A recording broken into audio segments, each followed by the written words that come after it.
Hey everyone, my name is Elric, and I've decided to create a series to showcase the abilities of master data management and how I can program the system to create all of the objects that we will ever need. Views, procedures, all procedurally generated for any table that we create, and even creating those tables. And I'm going to apply normalization techniques to naming, to the databases, the tables, the views that we use, the procedures and functions that we use. Basically a holistic normalization. Something that I haven't seen done before, or read about at least. I only read about, third normal form, domain key normal form, but that really focuses on the data. And I want to see if we can normalize the entire system, what would happen. So today's episode, I'm going to be creating the databases to store all of our tables and functions and procedures and stuff. And I'm going to need 64 databases before I get started on the rest of the system. So you can follow along or just watch. I'm just going to code and comment as I go. There is so much information that there's really no order to which I can provide it, because everything is so dependent on another piece of the system that I would just be talking for days.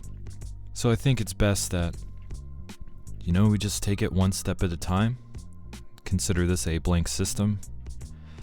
And we're going to create our databases and then our files and so on and so forth throughout this series. So thanks for watching, and I'm just going to go ahead and get started. I'm going to create a database. I'll move that so you can read it. Called interface main. Now, the interface main database is where all of our code is going to be stored. So that's the first thing I'm going to create. So I have a place to code, or a place to store my code. And I'm going to prefix all my databases with DB. And I'm going to prefix all my files with FS for file space, and my file groups with FG. Except for primary. And for the options, I'm just going to change the default cursor global to local, because I'm going to use a lot of cursors in this system, and leave the recovery model in simple, because I'm going to truncate the transaction log and the compatibility level above 130 because I use JSON. Just give it a quick look, see if I spell everything correctly. Okay. Looks good. So now I have my first database to store all my code in, and I'm going to create 63 more by tokenizing the script that was created through the wizard. So I don't have to go through the wizard so many times. Oops. Just gonna get this in a format that I can dynamically execute. And because we're going to do this consistently, I'm going to replace my database name with tokens. Two of them, the database name and the database type. Essentially, interface is going to have 4 databases to represent different states of data. And the first database type is main that we created. So, back to code. Since I created 2 tokens, I'm going to need 2 parameters for those tokens that resemble those tokens. Then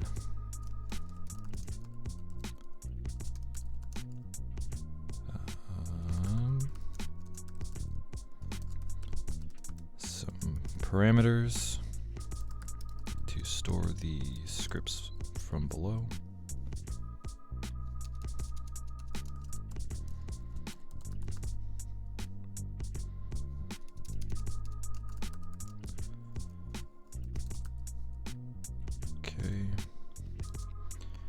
And some parameters that we will replace.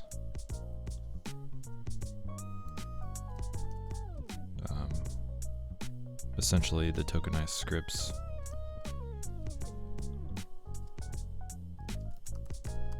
Hold on a second. There we go. Hey, kitty. So I'm gonna fill these pieces into the base parameter.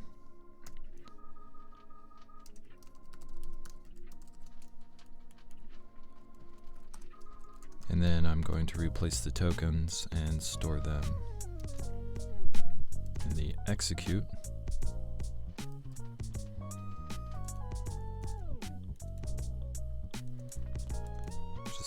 Format this so it's easier to read in the long run.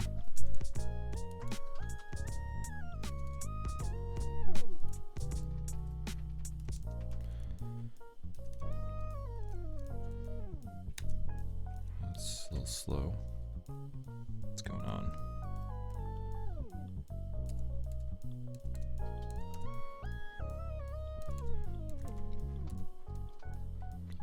You can just listen to the sound of my cat eating. A very loud eater. Oh.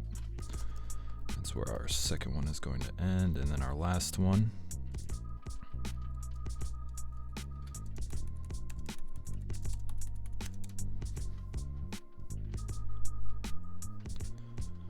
Almost done.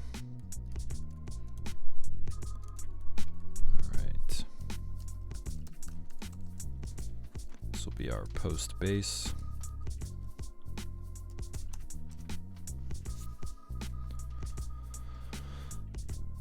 All right.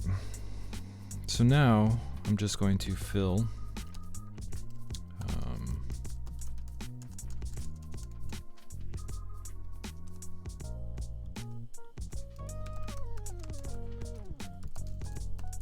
let's see. Oh.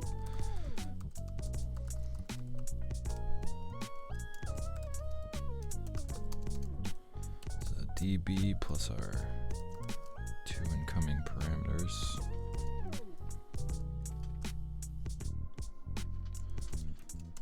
Just so this always runs. Okay. So essentially I'm just going to be replacing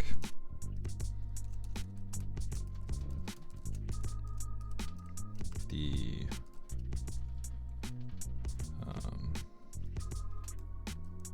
base script, the tokens within that base script, so I can pass in variables and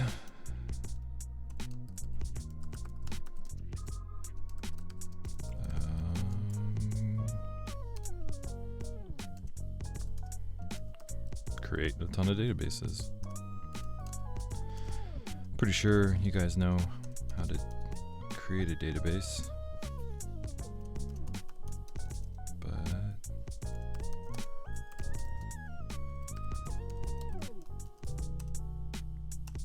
have you ever created 64 of them before? Alright. So this is the script that is going to create the database. I'm just going to copy it paste it, replace create with alter initial, which is our other variable name with the same tokens, and just paste the database create one again, replace it with alter post, which is the second set. So I'm gonna go ahead and run this just to see if it compiles. Excellent, no programmatic errors.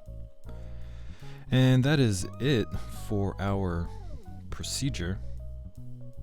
I have the incoming database name, type name parameters. I have my 3 scripts that SQL had created for me. And just a simple if not exists, followed by token replacement and executing of those scripts in order. So we have a create and then 2 alters.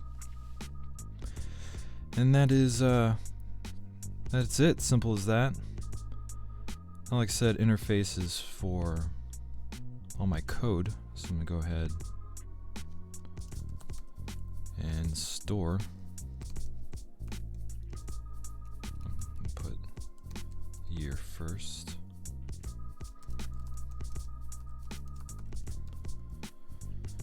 I'm just gonna paste my code. Scroll up and grab these parameters.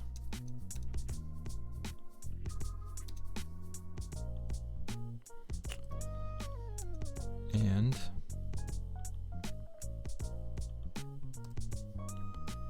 give it a name. Now, like I said, we're normalizing everything, so all of our procedures will start with PRC underscore.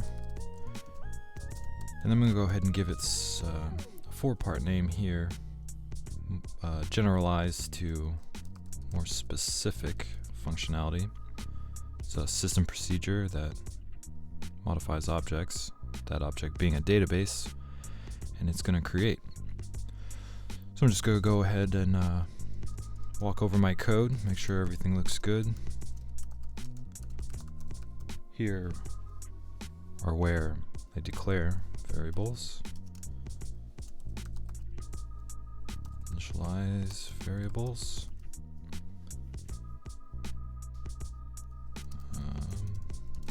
If database not exists, then create database. Alter initial options. Alter post options. End. That looks good. So I'm gonna save it. And now I'm gonna give it a test just to make sure that it's gonna create a database before we send it a list. Interface history. Oh, history is actually the type. Interface is the subject. So this is where our 64 databases come from. There's actually 16 of them and 4 types. Oof.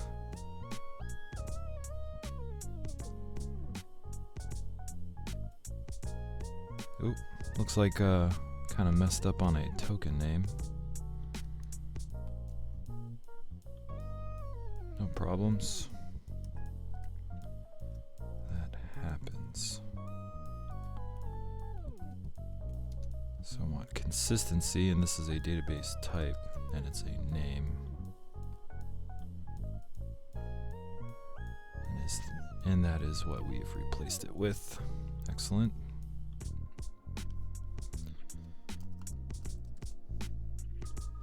It's good, that's why we test it, or else we could have tried to create 63 of them.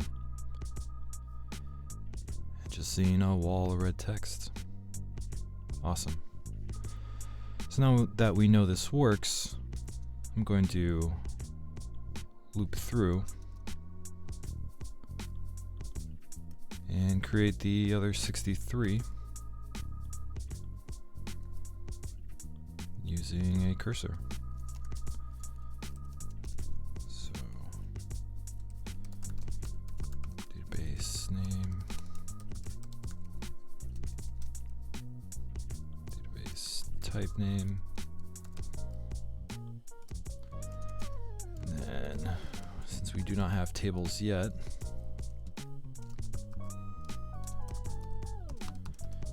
I'm going to create a very slimmed down version of the tables that we will have, so I can run this now and just come back later and point it to the actual database.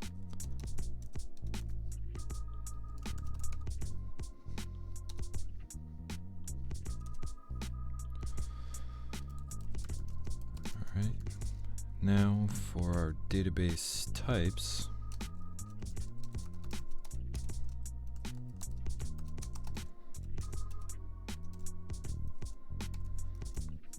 format this so it looks good.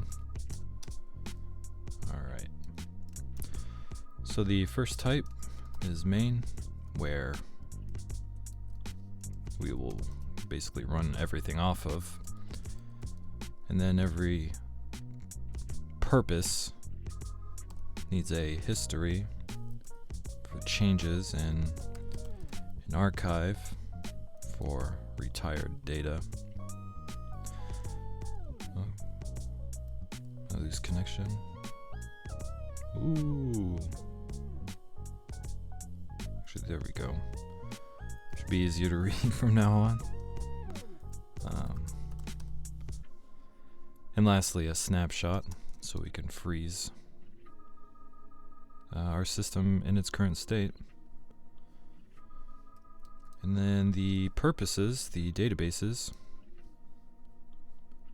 that we need, our interface where all of our code is going to go, security, where we will have data-driven decisions for the security, so every row in our system has security. Core, the center of the database management system,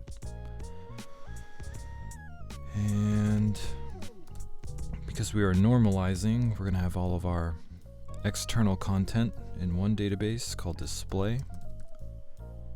We're going to have a database whose sole purpose is to toggle records by time, enable it and disable, kind of like SQL's temporal tables, but with more control. We're going to need a database that's only going to hold development notes and row goods.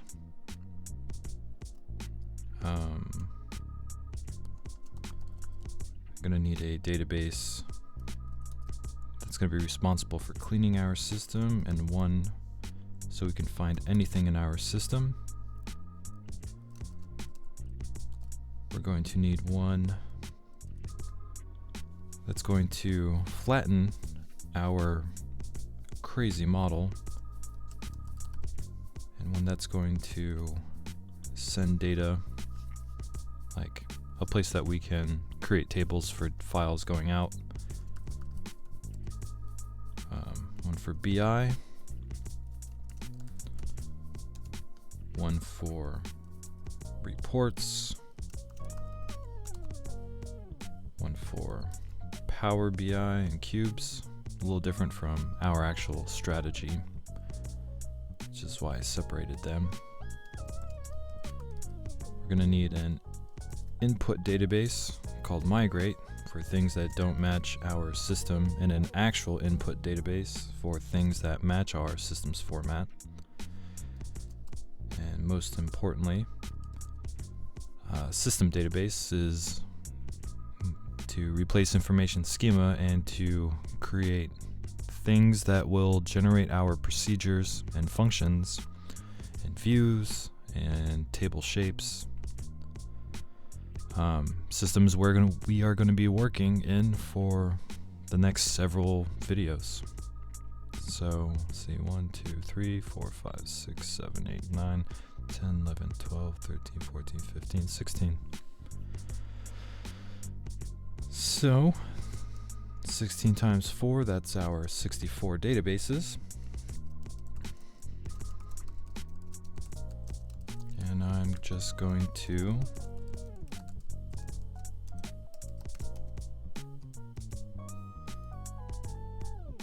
loop through these all.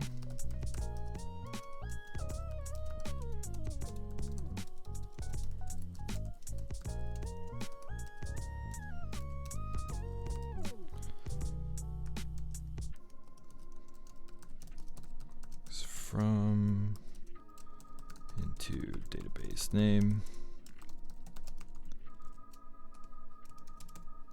Just scroll down a little bit. There we go.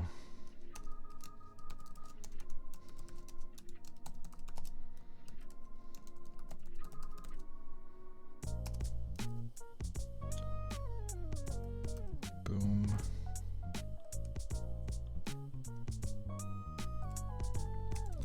This is going to loop through our databases, and then we're going to need one for nested loop for the database type.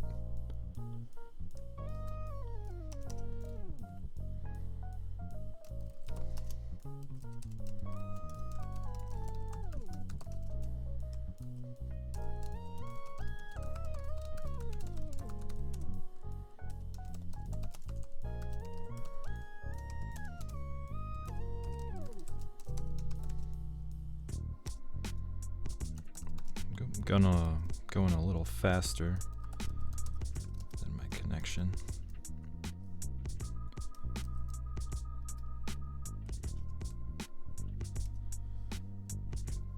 Awesome, so we have an outer cursor for our databases and an inner cursor for our database type. I'm just gonna grab that code that we used to test and get rid of this. Paste it here.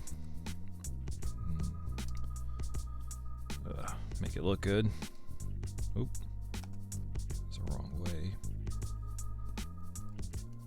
Boom, boom. I'm gonna refresh. There we go. So that's looks good. So let me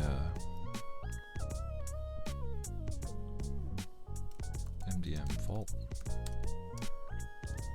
This is our create database script for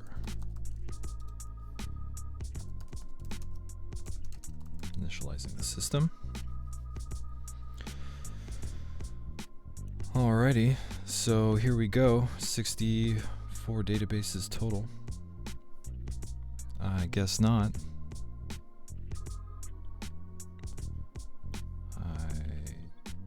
Oh, my mind escaped me. Database name, not key name. I'm really used to using key name, which you'll learn about later. But for simplicity,